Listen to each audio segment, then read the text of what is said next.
Moikka, mä oon Elise. Mä oon tällä hetkellä 48-vuotias, tämmönen superhymyilevä ja energinen perusluonteeltani. Mutta mun elämäni on ollut kaikkea muuta kuin helppoa. Mä koen, että mun elämäni on johdattanut koko ajan vakavat sairastumiset, tapaturmat ja vastoinkäymiset.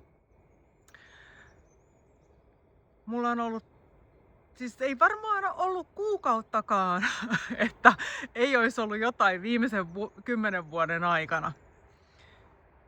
Yhtenä isoimpana mulla on ollut halvaantuneena. Mun ei pitäisi tällä hetkellä seistä, puhumattakaan kävellä, puhumattakaan pyöräillä tai ylipäätänsä liikkua mun jaloillani. Sen lisäksi mulla on ollut syöpä, vakava ameeba-altistuminen, joka vaikeuttanut mun elämääni ihan suunnattoman paljon, kun mua ei hoidettu oikein heti alussa. Sen lisäksi mulla on ollut vakava hoitovirhe jo mun nuoruudessani, joka on vaikeuttanut mun perusarkielämää massiivisesti. Tämän lisäksi, tää on vaan pintaraapasu, niin mulla on ollut paljon läheisten menetyksiä ja on joutunut vuosittain selviytymään läheisten kuolemista sen lisäksi, että on yrittänyt itse kammeta jaloilleni. Mutta koska mun luonne on semmonen, että ulospäin ei näytetä, vaikka kuin vaikeeta olisi, niin oikeastaan todella pieni murto-osa mun läheisistäni on tiennyt, kuin syvissä vesissä mä oon ollut. Mä oon ollut vuositasolla niin syvissä vesissä, että mä oon miettinyt joka päivä, että mä en näe seuraavaa päivää. Mut silti mä oon tässä. Ihan älytöntä. Mä koen, että mua on suojeltu, tai mä puhun mun suojelusenkeleistä. Toki ne varmaan alkaa olla aika loppu tässä kohden, niin mä oon yrittänyt aika paljon muuttaa omaa elämääni.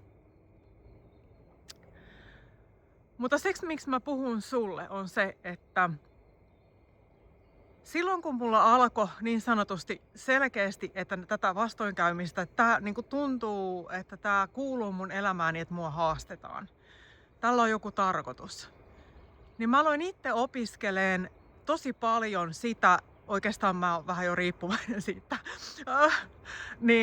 että miten mä voisin voida paremmin. Ihan perusarkea, eli ravintoa, liikuntaa ja mieltä. Ja tästä on ollut mulle siis isoin apu kuin mistään muusta.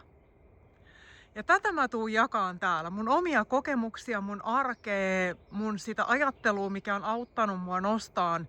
Mut silloin sieltä sängyn pohjalta, kun musta tuntuu, että mä en enää pysty nousemaan. Ja jotenkin musta tuntuu niin uskomattomalle, että tähän hetkeen mä laitan Tube-kanavaa itselleni, kun musta tuntui vielä alkuvuodesta, että mä en tuu olen keväällä enää olemassa. Mutta mä oon niin kiitollinen siitä, että mä oon saanut voimavaroja ja apua siihen, että mä seison tässä ja puhun. Ihan mieletöntä, että sä oot tullut mun kanavalle.